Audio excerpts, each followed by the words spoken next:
Hello, podcast listeners. We know podcasts are a great way to catch up on a program that you may have missed on KSJE, and it's provided as a free service of this radio station.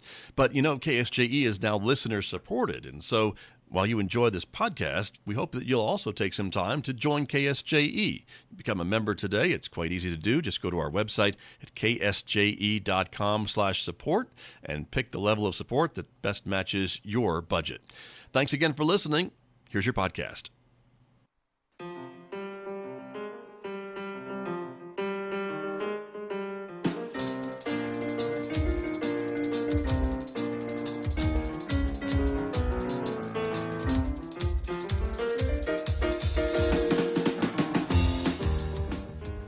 10 minutes past 8 o'clock. It is Monday, the last day of March 2025. Good morning, everybody. I'm Scott Michlin. Thanks for tuning in to KSJE 90.9 FM over the airwaves here in San Juan County, New Mexico.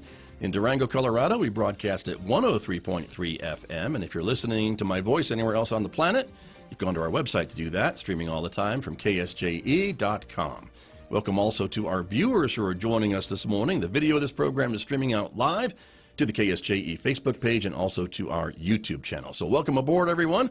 So glad that you are with us, because coming up in the next few moments, my guest this morning from San Juan County, getting an update on budget issues and some other projects the county is working on and some other maybe future projects the county is thinking about working on. So stay tuned for that conversation coming up in the next few moments right here on KSJE.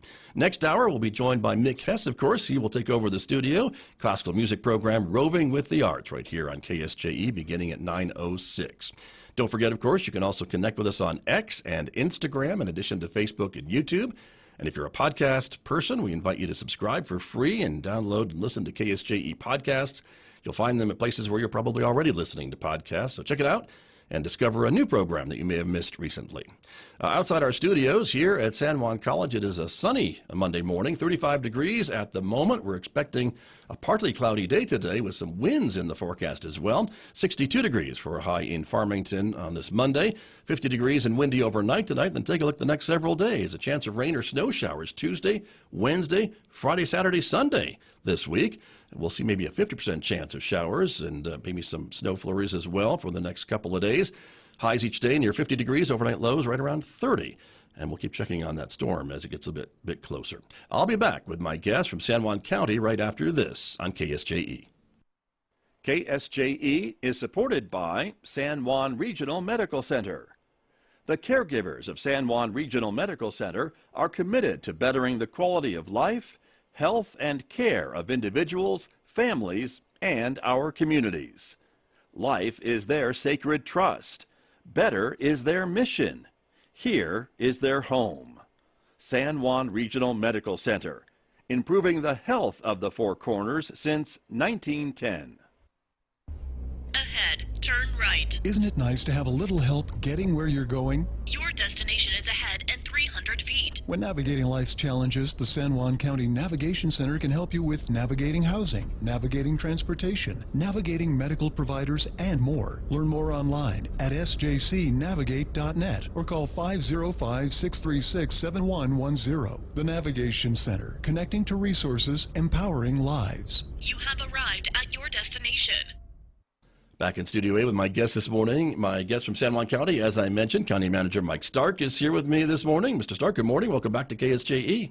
Good to be back, Scott. Nice to have you here. Thank you very much. Stephen Saavadra is also here this morning, the Deputy County Manager. Mr. Saavadra, good to see you again. Thank you for coming back in. Good morning, Scott. Good to have you both here to talk a bit about, as I mentioned, budgetary issues, projects, and things that the county is working on, both in the near and maybe not so near future. And Mike Stark, let's start with you a little bit about budgets and how things are looking. I know the legislative session just ended. The governor has a few more days to decide whether to sign bills or not, and that's certainly probably filtering what you're going to tell me this morning, because we don't know a lot of things maybe in some cases. But how's the budget outlook looking so far?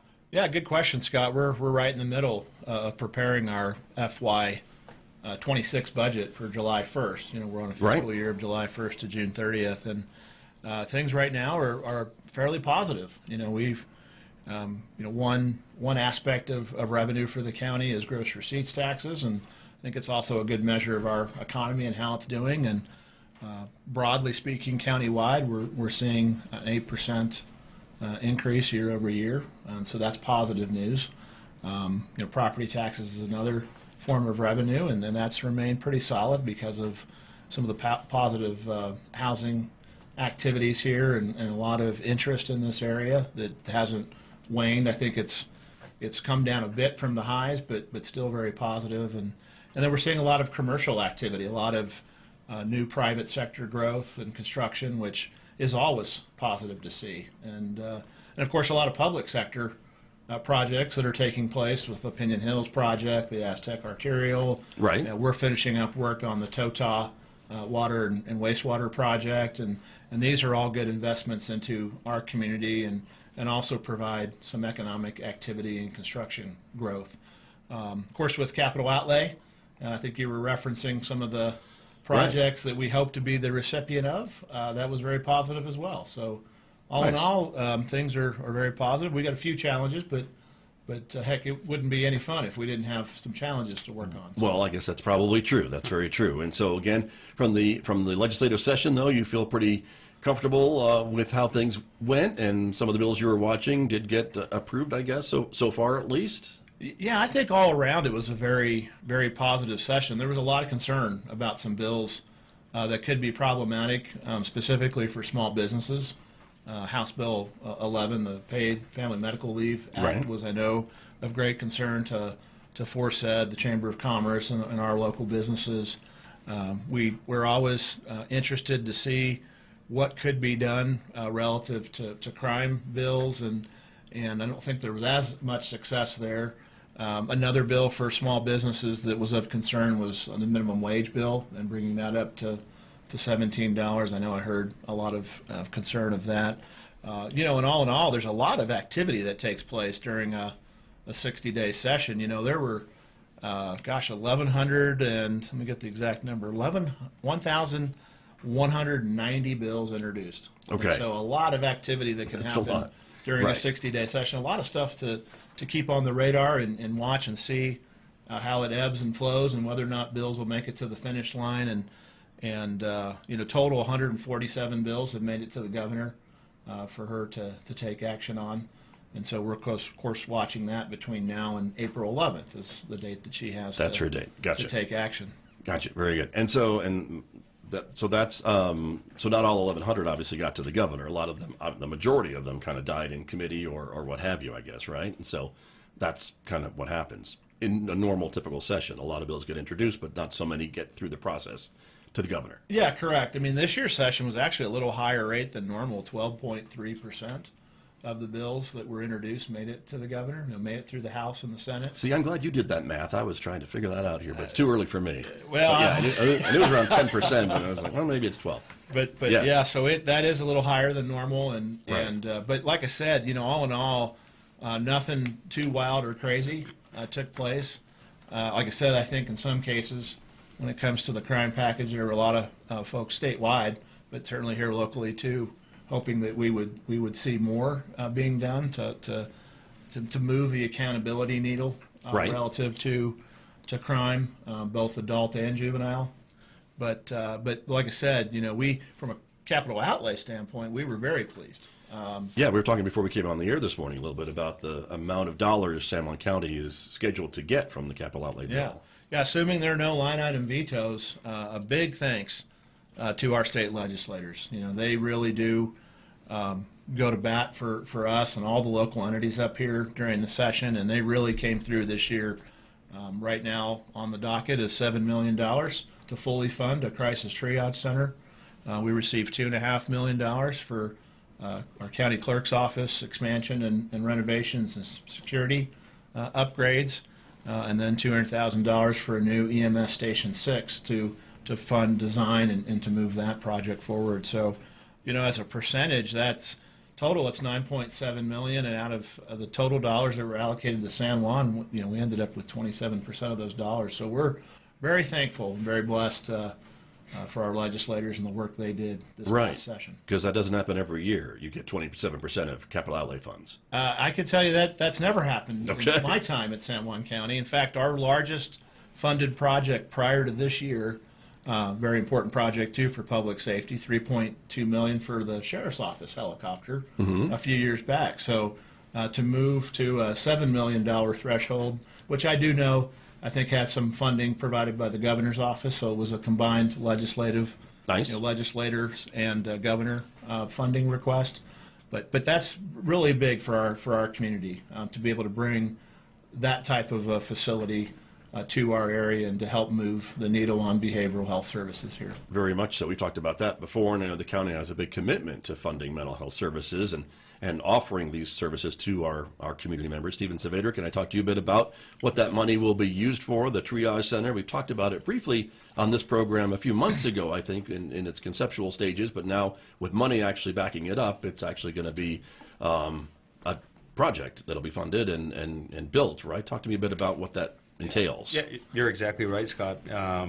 It was a while back when then Lisa Gomez, the Community and Health Director, and myself were talking about the crisis triage business plan and feasibility study that was taking place. And then within that document, it identified, one, does San Juan County need a crisis triage center? Unfortunately, the answer is yes. And what a crisis triage center is a dedicated place open 24/7 so that individuals that are suffering from some type of behavioral health crisis, let's say somebody is suicidal, they would now have a dedicated facility to go to get immediate treatment. Instead of going to the ER room where this individual may be waiting hours to be seen, or the detention center where that's not necessarily the best place for them to get treatment, there's now a facility, at least in the works, so that they can get immediate treatment within a few minutes. Hopefully those issues that they're having will be able to be de-escalated. Right. And then hopefully that crisis is alleviated, and then they can get back to what they're doing. Got you. And so with this funding, then, that means that the project can move forward and start kind of making a location and starting getting some bids for construction, I guess, and things like that. And this would be available, I guess, to just regular county residents, individuals, but also, I guess, maybe even more importantly, law enforcement, I guess, would have that option of taking someone maybe who's disruptive or in crisis to this triage center. Yeah, it would be a huge help to law enforcement. Right now, they spend hours on hours trying to figure out where to take individuals in such situations. Because maybe they haven't broken the law, but they're still in some kind of a crisis, right? I guess That's exactly it. And so they now have the ability to go to this facility, get these individuals the help, so that it would help law enforcement tremendously. And you're right, it's open to everybody. It's not restricted to just Farmington, Aztec, Bloomfield. It's everybody from the Navajo Nation. In fact, anybody that walks through that door, they can be from the state of Colorado. If they're in a crisis, that facility is there to let them know that help is there to help them with their issues. Nice. And that's, again, a major change, I guess, in how we deal with folks in crisis, right? To have that type of facility available 24 hours a day, 7 days a week. And so this money will certainly do a large part to make that happen. Yeah, and I will say credit to San Juan County. So when we were putting together this crisis triage center, it was collaboration from law enforcement, PMS, the hospital, various municipalities, the Navajo Nation.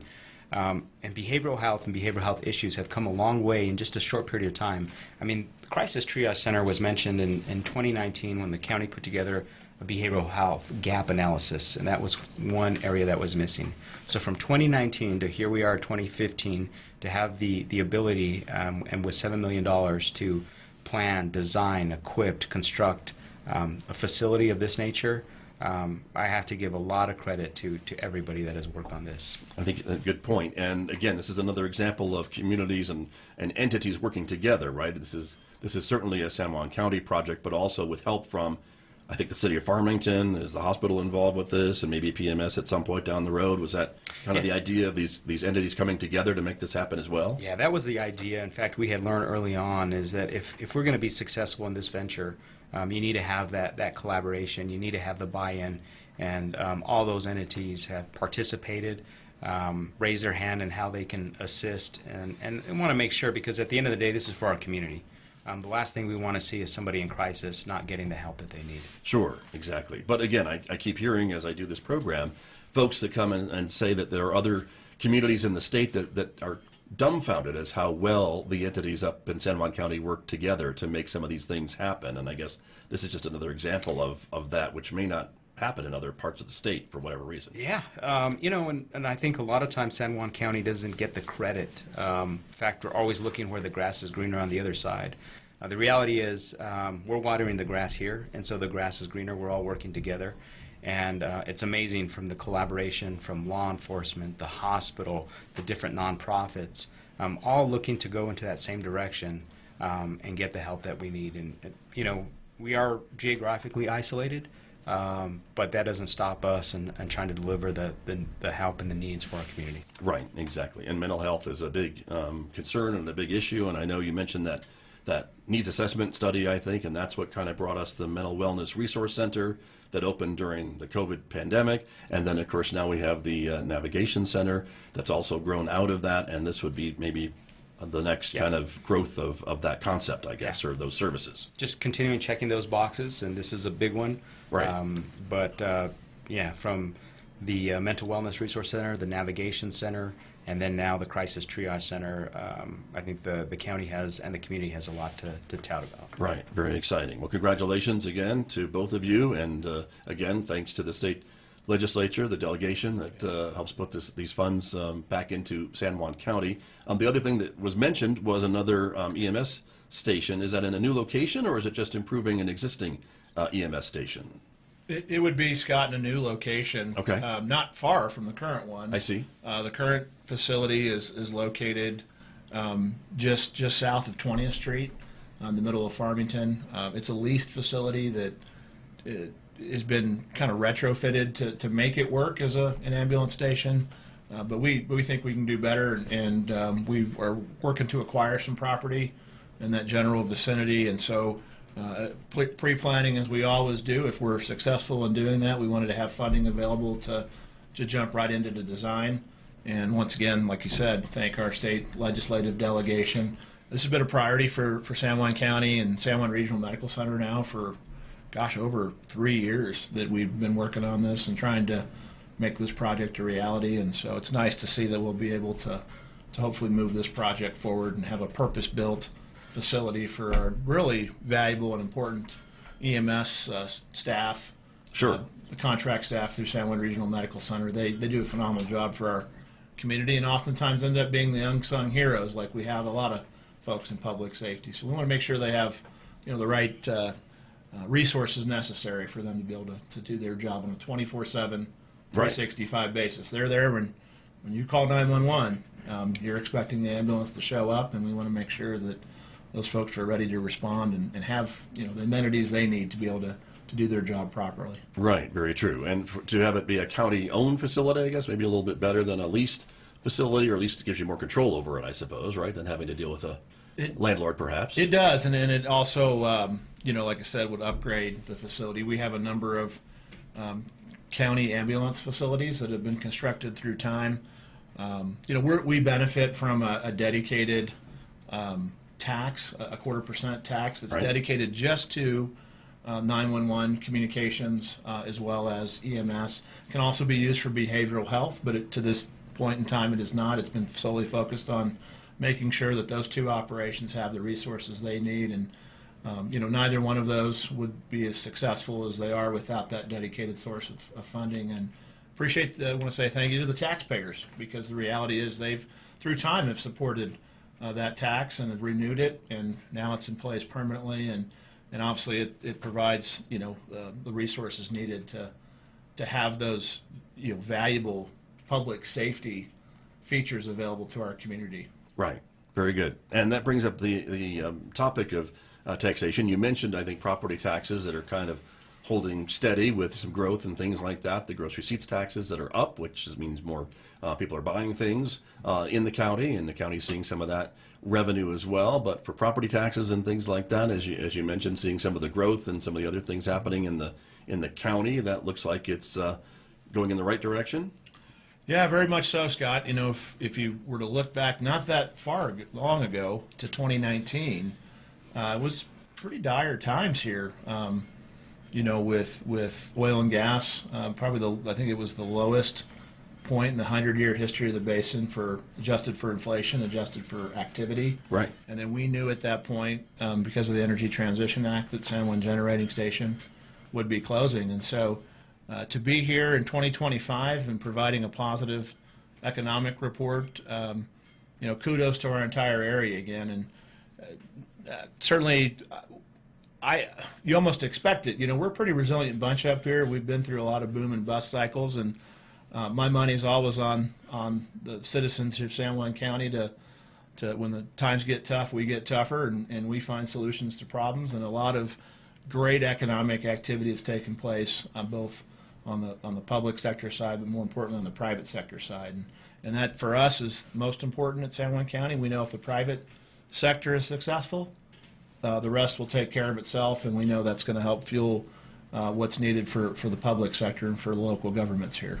Gotcha. Very, very good. And so to talk a bit about the future, I guess, as you put together the budget for fiscal year 2026 and looking beyond, are you expecting these things to stay? I know there's a lot of unknowns. There's tariffs and at the federal level and things like that. What some of those decisions might mean for San Juan County, that's probably a big question mark, I guess, on your spreadsheet. It is. We're seeing some interest still for this being a long-time energy hub, and I think it's going to continue to be an energy hub.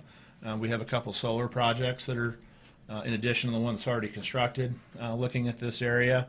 We have some potentially new fossil fuel-based projects. I think those that are looking at more of an environmentally friendly type solution with some power generation.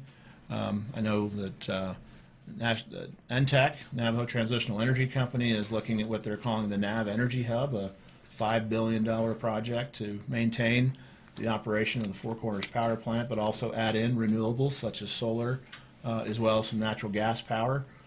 We've even had some interest in some data centers looking at this area. So the diversification of our economy is happening, which is very positive long term. And then our base industries, oil and gas being another one, we're seeing some positive news there for this upcoming year and some drilling activity that could take place. And so that hasn't been as profound in years past. So that with some of the other positive projects like the Four Corners Freight Rail project, we're hoping to get that project online. We're finishing up the feasibility study this month. Then going to roll into the preliminary engineering and the NEPA analysis of that project, funded by a federal grant that is still intact. Okay. All right. $4 million. And then he says as he crosses his fingers. I cross my fingers. For the radio audience, you can't see that. That's right. Okay.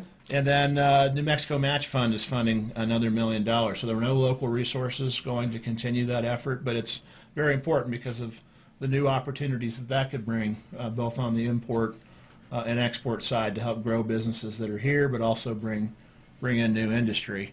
On the federal side, though, we are a little cautious because we, if your listeners didn't know, they should know that we do receive a fairly large payment per year from the federal government of $2.8 million for what's called a payment in lieu of taxes, and that's specific to the 25% of lands in San Juan County that are owned by the federal government and operated by the BLM, and that's a common payment nationwide. 62% of counties that have throughout the United States that have public lands receive such compensation because they're not taxable lands, but we do provide services, police, fire. Road maintenance, solid waste, those are all services provided by the county to our public lands, which is an important part of our community, both for industry as well as recreation. Right. And so we want to make sure that's maintained, and we just don't know where cuts might go at the federal level. So we're actually in D.C. Just here a few weeks ago with a couple of commissioners and talking about the freight rail project and making sure our federal delegation was aware of what the impact of PILT would be on San Juan County. Gotcha. So very good. And they were mostly receptive, or all receptive to your concerns? Very receptive. And in New Mexico, obviously there's a large presence of the federal government. So sure. I think it's 32 of the 33 counties in New Mexico receive some form of property tax replacement payments, right? PILT payments from the federal government, And so, yeah, I think no doubt our legislative federal delegation understands what that means. Right, understood. And I guess some talk about maybe selling off some federal land to make it private. That could maybe help with the housing issues and things, not just in our state, but all across maybe the states that have federal land. Is that something that's being talked about too, that you're hearing about? It is, yeah. And we actually explored that, 10 or 15 years ago with the BLM, and there's a process by which they can dispose of lands. In fact, the San Juan County Industrial Park was a disposition of federal lands to San Juan County back in 2008, and so we would be supportive of that because only 6.5% of the land in San Juan County is privately owned, so that does provide a slight issue when it comes to being able to provide affordable housing solutions. Right, but certainly not every parcel would be suitable for development, perhaps. No, for housing. We wouldn't want an arroyo or the side of a mountain donated to a private developer or the county to develop affordable housing. Exactly. You'd spend a lot of money mitigating such features. Exactly, understood. But that is something that's being discussed at both federal and local levels too. Yeah, and we're discussing it from the standpoint of what would it look like if that were to happen. And like I said, we successfully have managed that before with the acquisition of the industrial park. So we do have a little knowledge on how that could work and how that could be a benefit to the county. Gotcha. Very good. Some future projects. We talked briefly before we came on the air this morning about some maybe planning out at McGee Park and maybe some ideas to perhaps improve, I guess, the areas at McGee Park. And Stephen Saavadra, talk to me a bit about that. This is just conceptual, but some kind of wish list types of things of what could be done out there with the county facility? Yeah. So a few months back, we had hired a plan collaborative to look at McGee Park, put together a master plan for improvements for the facility, so that ultimately we would be able to take the conceptual ideas and put them into hopefully a capital outlay request in the future. Thus far, the group has explored anything from pickleball courts at McGee Park, a dog park, looking at the track infield, and looking at making improvements to the RV area, cots, barbecue pits, things of that nature that are close to the river. There's actually a stakeholder meeting this Thursday, April 3rd at 5:30, and then, and nobody knows this, but they'll know it, a public meeting scheduled for April 24th, 5:30 at McGee Park, Room C, and so that we could hear from the public what ideas they have. And then hopefully we can be able to put together a well-rounded document and show what could happen. McGee Park is a beautiful facility, beautiful natural landscape in the back with the bluffs, the San Juan, and so forth, adjacent to Highway 64. So there is great bones to that facility. Just add a little bit more and make some improvements, not only for visitors, but also our residents, the community that lives nearby. Right. And so I guess what I'm getting from that is maybe to make it into more of a place where people, through the RVs, you've got the RV park already there, could stay and take advantage of some of these other amenities that would be there. Does that mean the county's getting into the hospitality business, or who knows? Well, of course, we already host the RVs currently there. But yes, if there's additional amenities, there's already the casino, there's the racetrack, and they're able to take advantage of that now. Right. But for example, if they want to play pickleball in the meantime, they would have hopefully that ability in the near future, or some other amenity that the general public. What has been proposed thus far is some fields for the youth. We've heard that. I know one of our former commissioners and current state senator has mentioned, maybe add some different infrastructure. But right now, it's just in the conceptual stages. Sure. Still a lot that has to be weighed with various stakeholders to see what their take is. And then, of course, ultimately, this will come down to funding. And I think the last question is what's most appropriate for our community and the county. Right. And I guess affordable and things like that too, right, with what you are talking about. But, absolutely. But that's the idea. And again, this would be available to visitors and residents alike. So folks that live in that Lee Acres neighborhood would certainly get the benefits of any kind of improvements recreationally to the McGee Park area. And certainly there is you've got big piece of property to work with. Correct. Yeah, So absolutely. some of these things could Yeah. happen. Yep. So And I'll just Yeah. add, this is the same group that is currently working on the All Abilities Park and is working currently on the San Juan County's outdoor recreation master plan, which should be wrapped up May or June. 10 months in. We started in August at the county fair getting public participation.